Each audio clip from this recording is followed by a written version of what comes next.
Hello, Assassins. Gargudon for the ones who came before here. Today, we have the honor of having arguably the most iconic composer in AC, Mr. Jesper Kyd himself, here on the channel with us for a chat, celebrating 10 years of Outside and 15 years of AC2. Jesper, thank you so much for taking the time to do this. We know you are a busy guy, and other than that, how's the day treating you? Hey, thanks for inviting me here. Day is good, man. It's one of those hot days, so Hot July sitting in the days, yeah? Of studio. Yeah, sitting in the studio writing music doesn't feel so bad course not. when it's like that. Quite the setup you got there. A lot of nice keyboards. Yeah, I got a big setup here. I can Um, imagine. yeah. Nice one. All right. Other than that, let's just get the show on the road. So I want to start by going back a bit. When did you start writing music? What was it that made you get into composing specifically? And how was it you secured the AC gig back then? Well, I mean, I guess I started writing music pretty early on. We had a piano in my home, and my family, wherever we went on vacation to visit my family, I have a big family in Denmark. There was always a piano around as well. So I find myself, sometimes playing on these pianos in different locations. But definitely at my house growing up, I was fascinated with it. I'm not sure where that came from. I also played um some guitar, sang in choir, and just different things. It seemed like in my childhood I was always drawn to music. And once I once I got the Commodore 64, that's when things got really interesting. I was suddenly able to take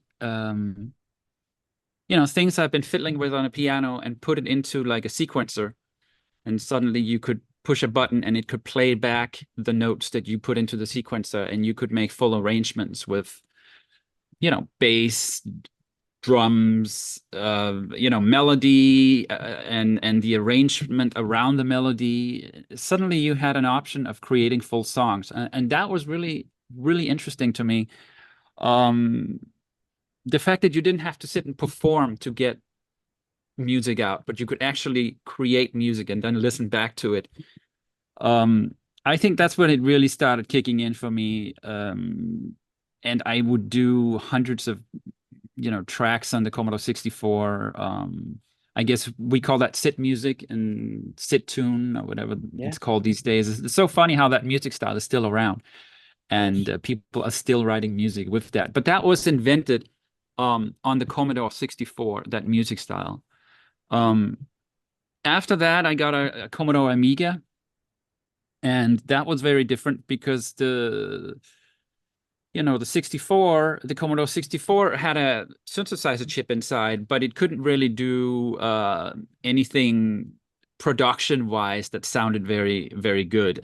You had to work with melodies. That's where you Yeah. could like draw people in. So, so all these wonderful melodies from the Commodore 64 is what I really, I think, started, dreaming about working on video game music, and also just listening to this music a ton. Composers like Rob Hubbard and Martin Galloway and Tim Follin and Ben Dailish and all these guys. I was fascinated with that kind of music. But then the Amiga came along, and it took out. There was no, analog synths built into that one. There was instead four sample channels, Oh, and yeah. so another music style was invented on the Amiga called tracker music. And that is also a music style I got into big time and wrote hundreds of tracks on that. And so of course you worked only with samples. So all the necessity for writing good melodies just disappeared in an instant. Because you could just sample entire thing. You could sample a piece from Michael Jackson and just put it in your demo, and Yeah. this is kind of what people did in the very beginning. Making Um, MIDI synths and stuff out of like well, one just little just sound. lifting Yeah. just lifting entire sequences in the very beginning and Yeah. just sampling those, because suddenly, like, whoa, listen to this, instead of having the Commodore 64 kind of like low tech production, suddenly we had, Yeah. like, there was no limit because we had samples. I can Um imagine. Yeah. but then as time went on, a music program was introduced in the demo scene that became kind of the standard music program called Soundtracker. And that's where I started sampling all my own instruments and creating full tracks inside of this program. And then music got interesting, but I don't think the music on the Amiga ever reached the height of the Commodore 64 melodically. I don't think you can. There's a lot more music on a Commodore 64 that you could play in a symphony hall, because the melodies are so wonderful. Because that's all they had, you know. I can imagine. We Yeah, were thinking differently on the Amiga, you know. So, I'm not but sure that's if where it all even started for me, you know. that sounds quite like the analog journey. Because what would like a late '90s kid like me know about that? It's all digital, you know. Um, Yeah. no, I think I have heard of the Commodore and stuff, and yeah, we did reach that point when suddenly sampling and what you could do digitally reached a whole new level. And yeah, we've had some amazing music since. That takes me into how do you approach creating like the iconic soundscapes of your AC scores, both in terms of like the whole arrangements and also sound design and stuff. And were there any influences, maybe other scores or even normal albums? Um, I don't know if there was any that I wouldn't say there was any influences that much. I mean, I was very much in the world of Assassin's Creed, having just done Assassin's Creed 1. I had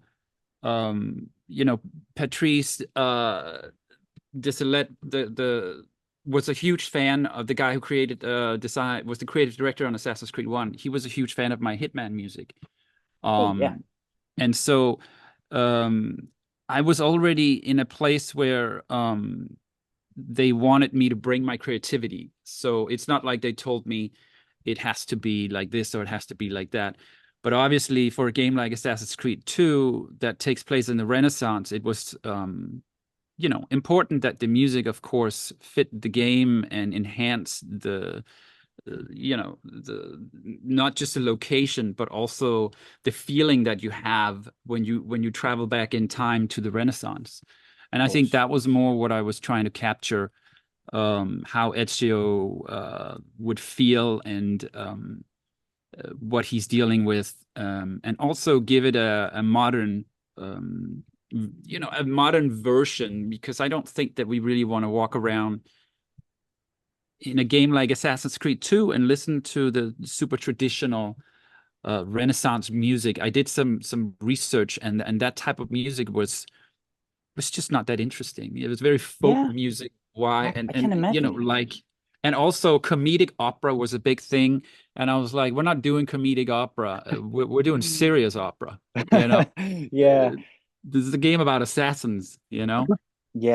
No, that is what has always impressed me very much about that soundtrack specifically is all the electronics and all the ambience that you would think, what does that really have to do with the Renaissance? But that also just symbolizes that this is all a simulation and it represents the glitchiness of the Animus. And then there are the Yeah. segments, of course, the very traditional sounding, the strings, whatever it is the Italian version of guitar is called. Mm, That's quite prominent. right. I Um, mean, there are a lot of acoustic guitars in there as well. And it's very true. I mean, I thought it was more important to get the feeling of the Animus into the music while still fitting the time period.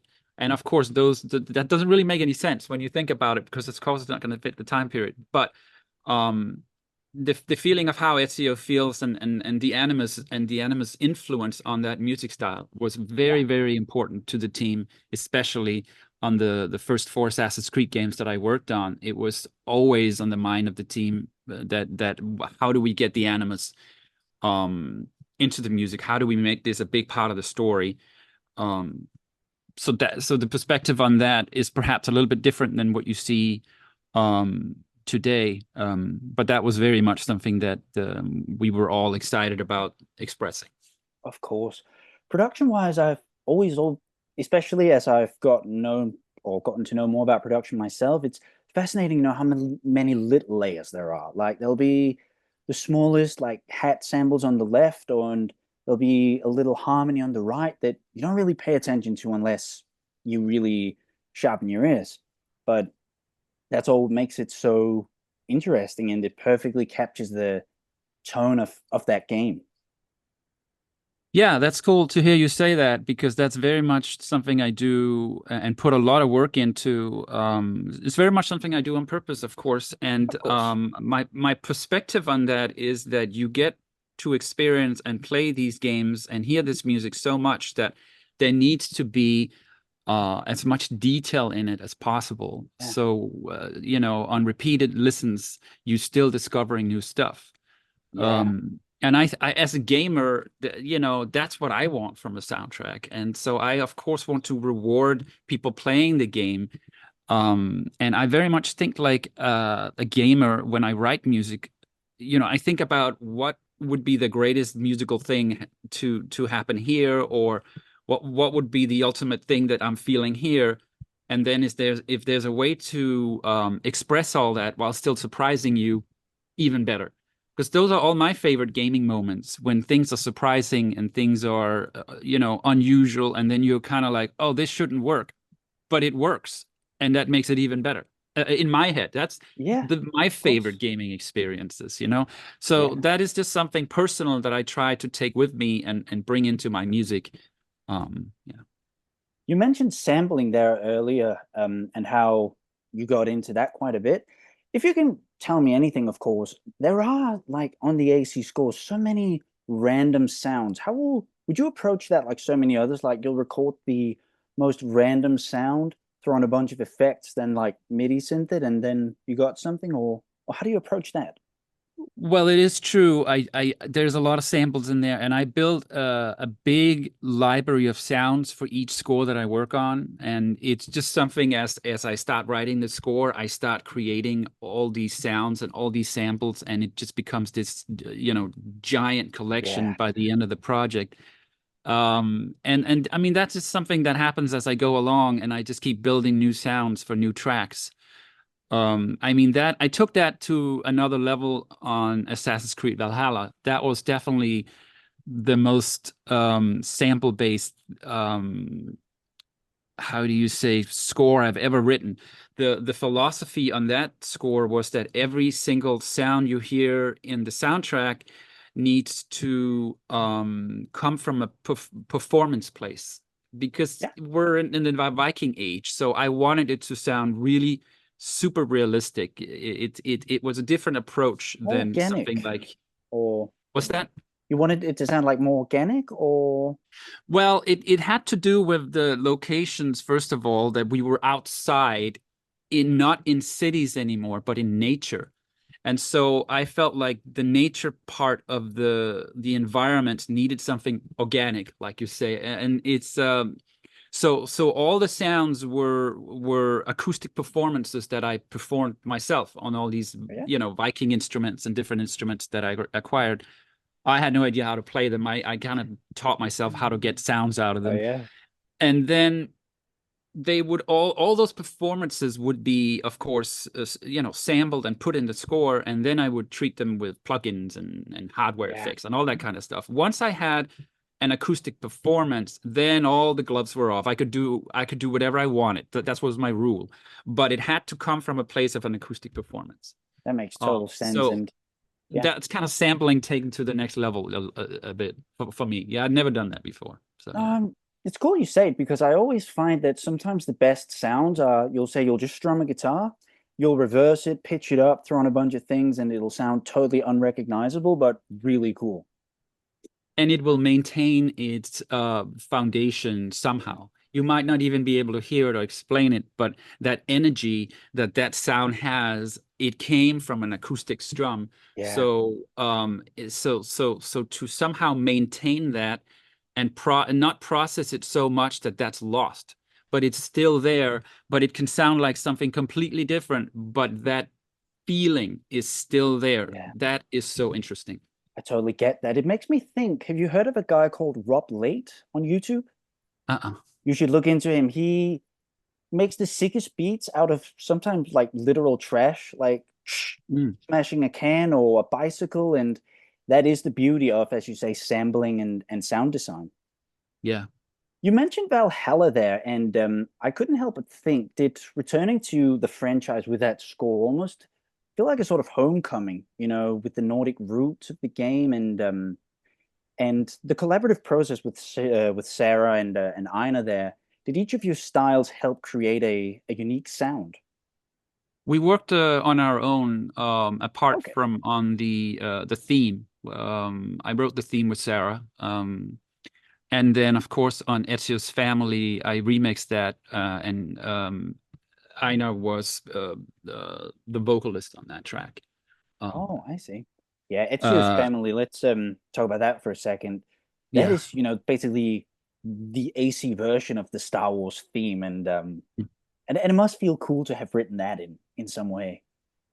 Yeah, I mean it's great, and I'm always surprised at all these different renditions that are always coming out whenever a new game comes out. It's great, and it's it always surprises me too. And that track has so much I look at that track a bit different now. It was of course written for Ezio's life, but it was also written for Ezio's struggles, Yeah, as an assassin and what you have to deal with.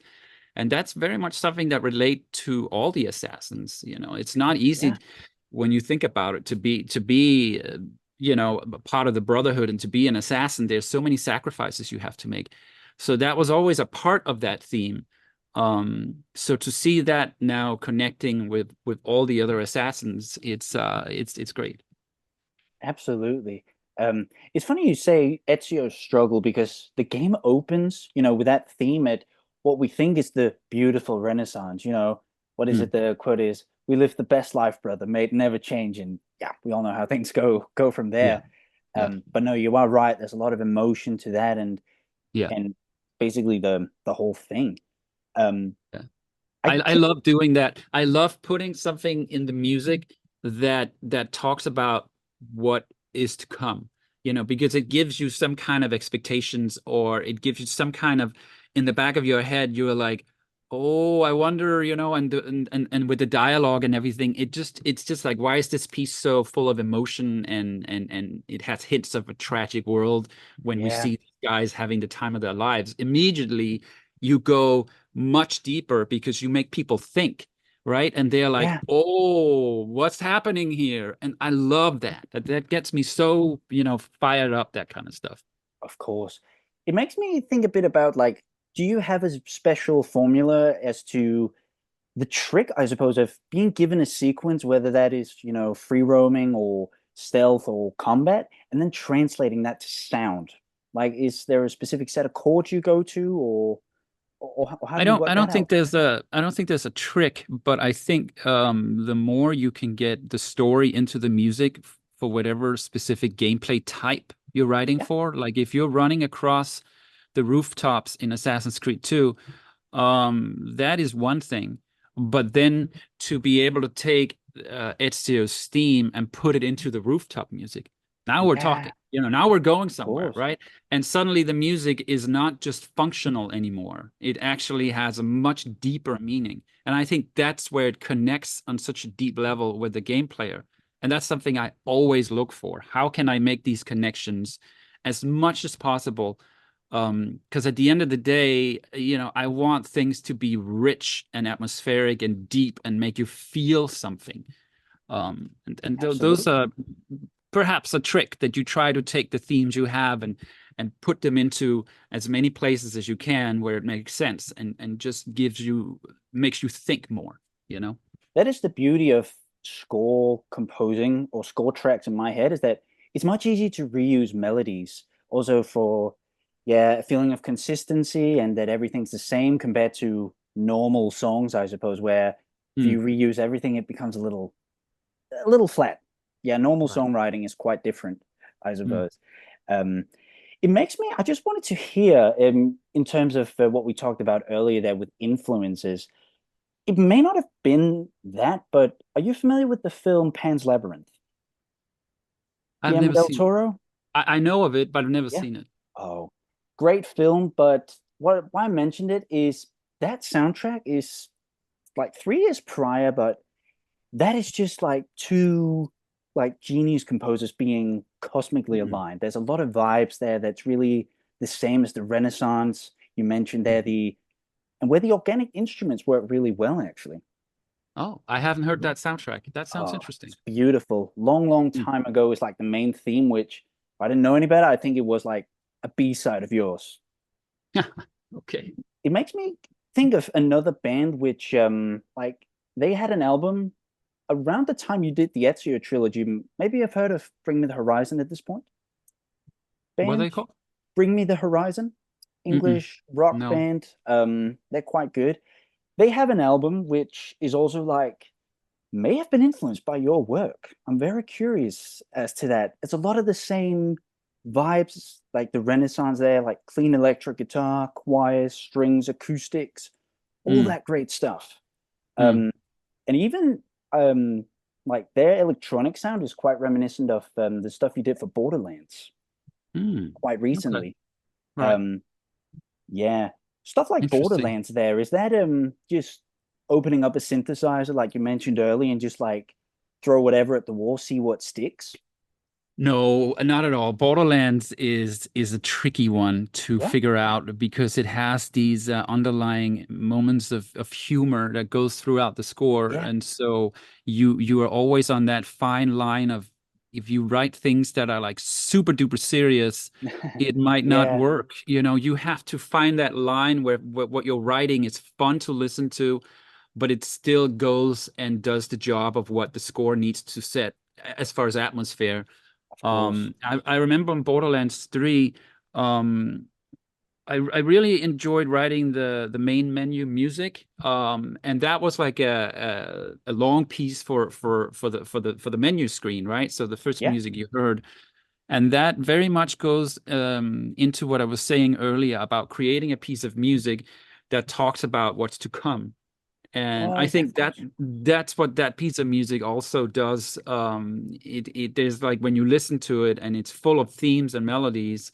It talks about a world out there that that's laying out there and waiting for you to experience, but we're Yeah. still just hanging out right here and just having a good time. You So you're know, saying there's a lot of in the love main doing that. theme about really capturing the viewer or the play in terms of setting the overall tone for what is to come, both Well, with for yeah, Borderlands, it works really well because there's several, characters in the game. It's not like Assassin's Creed 2 where there very much is a lead character that you're playing and you're following. In Borderlands, there is multiple characters, so I wouldn't want to I wouldn't want to create a theme that just hits one character. There's too many important characters, so that approach wouldn't work for Borderlands. So for Borderlands, it was more about capturing the essence of adventure waiting to be discovered. I totally get um that. I've and also in Borderlands, you go to different worlds, right? I mean, in Borderlands 3, I was focused on the swamp planets, but there are other planets in the game, so you can't just go one world. You have to go bigger than that. You have to pull further out to so how do we communicate a theme that kind of like encapsulates the whole experience and not just one location or one character. And that was what was the challenge of writing that theme for Borderlands 3. Yeah. totally get that. I've never had the chance to play Borderlands actually, but I do know a bit about it, and I can imagine Mm, the like I was very impressed by the heavy electronics of it, and I can only mm. imagine it suits the theme of the game. Like Borderlands 3 is a great game. I you mean, could that's easily it's stuff you a could great easily game. play like some metal guitar over as well if you wanted. Like it's really pounding Yeah. heavy. Yeah. Yeah, Yeah, it's definitely has a lot of different options you can take as far as like what's the world building going to be. But of course, the team and everybody will also have an idea about, you can't just go crazy. You have to remember that you are, of there are some course, writing. restrictions. Yeah. Yeah, you're writing music, and the team has to like it, right? The game director, the Yeah, producer, of course. it's not like your personal album here. You have the music has to function and enhance the game first of all. But Yeah. then outside of that, it's true that Borderlands does lends itself to be really creative. You know. Yeah, I can imagine that like as much as it must suck as an artist, that there are some things that are like don't get approved, and there's just like a couple gigabytes worth of B-sides, really. I Oh, don't agree with that. oh yeah. Because at least not for me. I would Okay. say 99% of all the music get used. Okay. And That's cool.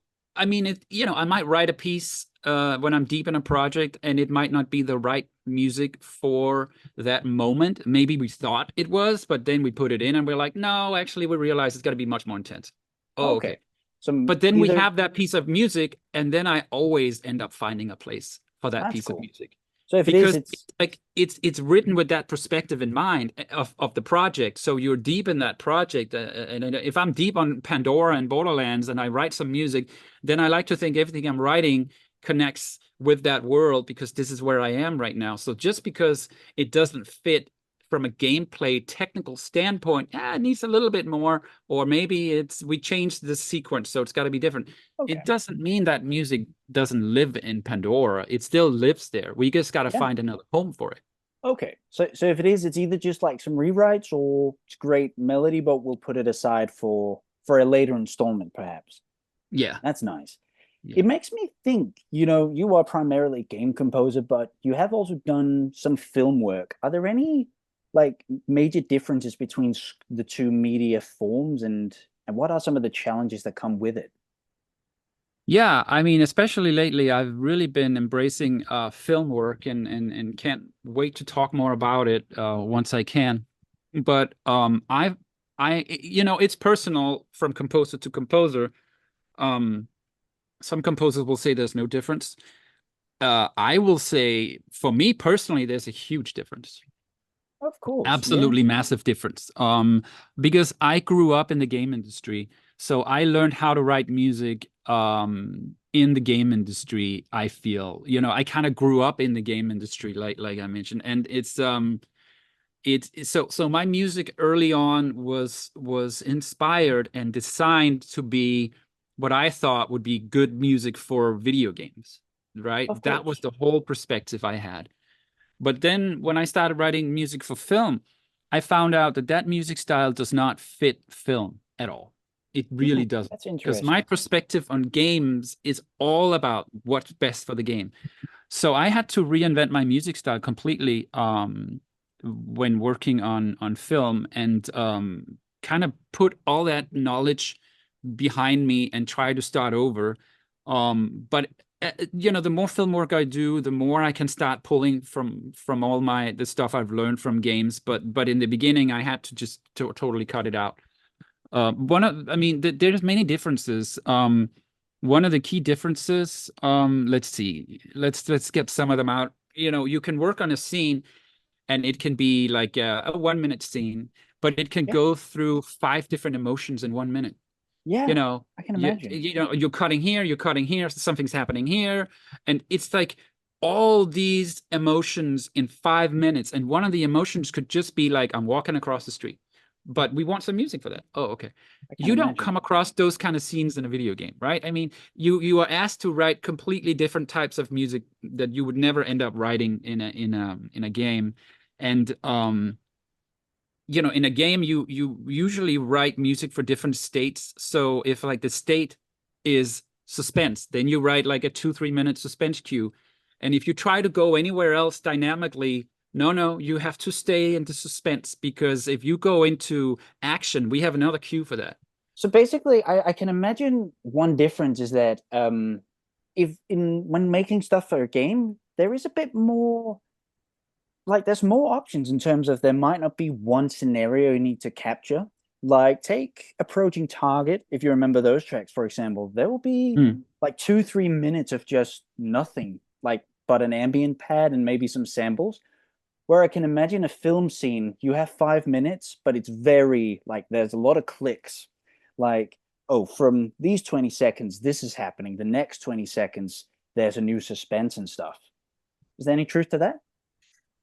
I mean, I would say it depends on the film. I mean, you can certainly have film where there's a 5 minute sequence and it's very ambient and it's just small little ambient changes that makes it work. But of course, when you're working on a film, you have to be aware how the music works at all times for every scene, and you also always have to think about the story. The story has to be in your mind every second of during the movie, no matter what you write, it has to fit into the story. Um, Yeah. that's not to say I don't think about the story in video games, but you do have more creative freedom, I feel, to express things differently. Um, and you know, if you're like in games, things can be very you know, we usually have music for all the different moods that we need. So we can have a suspense cue, a tension cue, or a combat cue, and they can be 2, 3 minutes long. But those cues have to be its own world, and they have to stay within that certain mood. Because Yeah. if I deviate from that mood, we have another cue for that, and then we'll write another cue for that. So that gives you like an enormous creative freedom to come up with like the ultimate suspense cue, and you can almost think of like all these crazy ideas as long as it enhances the story and as long as it's making the suspense suspenseful. I can Um, imagine. Yeah. so in that way, you have a lot of creative freedom because you don't have to always look at the screen and follow the scenes. You don't have to be tied so much to the image. You can create something that perhaps becomes more internal, like I do a lot with the Hitman soundtracks, where you're trying to eternalize what he's feeling and then you present it into the world. There's so Yeah. many ways to do it in games, but in film, you have to be very careful about structuring everything so everything slowly and smoothly blends into each other, and you can have a theme, and that theme has to somehow, the notes has to direct you to another theme, and then that theme Yeah. perhaps will have a sub theme that is the theme you just came from on top Yeah. of the Like new theme, and it becomes this huge puzzle. I can It's imagine, not the and same. I can imagine film also has to be more chronological in a sense, and Well, um, you can play with I don't that a know. lot in film. You can take music that you perhaps have written for a much later scene, and as you're working on the movie, you can decide, oh, maybe we should have a preview of this theme in the beginning, or something like Oh that. yeah. It's like a huge puzzle because the film usually don't work without a soundtrack, right? The soundtrack Yeah. adds so Yeah. much. I And can for imagine. a game kind of have to be fun, even without a sound, you know? I mean, and Yeah. then you add the sound and it becomes much better. But the gameplay, you know, it has to be fun, right? And It in a has to be. film, Yeah. if you have a horror film and it doesn't have a soundtrack, that movie's not going to work until that Probably soundtrack not. gets in there. Take any of Chris Nolan's movie and remove Hans Zimmer's score, and suddenly it's Very much different more movie. boring. Yeah. Yeah. All right. Slowly nearing the end, I suppose. I wanted to hear from a high-profile guy like you. Do you have any advice for aspiring composers, maybe both in terms of the writing, but just as much in terms of breaking through, especially considering that most industry talk about film, TV, games, and such music is about sync, which is quite a different thing, if you're familiar with that. Yeah, I mean, I I would always say figure out what you love and then do that. And that can be anything. It can be painting, it can be music, but if it's music, I would say, well, what music do you love? And if you are writing, if you want to make a living writing music for film or video games, but that's not the kind of music that you like to listen to. You know, if you only like to listen Yeah. to AC/DC, then, you know, maybe that's the direction you should go because you have to understand that you have got to bring all your passion in order to be good at doing this. Um, and you can end up spending, 16 hours a day doing this on these intense crunches that just comes with the territory. And if you don't love what you do, you're not going to last. You're not going to enjoy it. And if you don't enjoy it, it's going to come out through your music. So I very much believe in finding your passion, whatever it is, and just going for that. Of course. And Yeah. that's more important than trying to fit in with what's currently popular. Because God knows when you are, if you finally get and figure out how to write that kind of music, who knows if that music's popular anymore? I mean, you Yeah, got to just do your own thing and stick to your own guns. yeah, it's very much a niche, I suppose. Like it's not one that's what kind of music do you want to go into? Oh, composing. Like some people have the talent and will want to do it, but yeah, the way the industry is built, I suppose, there's just not one fixed way on how to try and achieve that.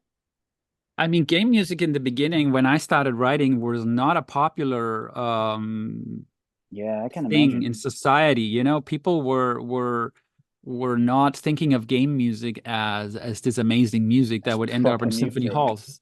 Yeah, Yeah. it's Yeah, and it's look at what and you are now so playing it yeah, with massive orchestras. so that is not the right perspective to take. Oh, I want to do it because it's popular. If that was the perspective I had, I would have never done game music. I can You imagine, yeah, can't take that. You have to do it, and you have to find a passion, and you have to connect it to. of That really course. is all that matters. And then I imagine maybe it's just as much about trying to make connections in like film and games industries, like and get connections there. And I can imagine, Yeah. yeah, Try to of reach out to course, your local developers, and be on the lookout for new studios and new developers that are starting up. When they're starting up, and if there's only like two or three people, if you can get in there, and even if they can't pay you, but perhaps they can pay you a percentage of the game, I mean, you can get in there early on. You're suddenly going to have history with these people, and they're more likely to use you for their next game, and of then you course, can build it like that. of course. No, that's good to hear.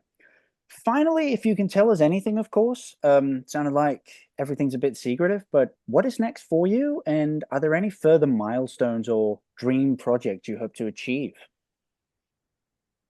There's a lot next for me. Yeah, Yeah, I mean, I'm not allowed to talk about any of them of yet. course. But there's a lot coming. And I just released a new volume for Dark Tide, Volume 3, a couple of days ago. That's right. Um, we just released today was announced Hitman Blood Money and Hitman Contracts is coming out on vinyl. Oh, that's nice. And Freedom Fighters was just released on vinyl as well. Nice. Um, I am part of a lot of new concerts that are coming up as well. That's right. You just did the one in And Prague, the big one there, which looked really, yeah, really cool. yeah, that was the Composer Summit. And then we did a big one in Denmark, which was at With the DR orchestra, yeah. yeah, I'll have Koncerthuset. to I'll have to attend Four the sold next out one. shows. Yeah. Yeah, it was really good. It was really, really good. I really Yeah. Last I time I feel was there was many, many years ago for for a Sigurd Barrett concert. Your fellow Dane will know who that is. No, yeah. I'll have to attend one of the next ones, that's for sure. Yeah, they are truly one of the best at performing. The Danish National Radio Symphony Orchestra is amazing. Mwah. Yeah. Yeah. All right. Other than that, I it's been a good chat. I hope you had fun. And yeah, once again, we really appreciate you taking the time to do this. And other than that, peace out, assassins. Thanks for inviting me, man. Cheers, man.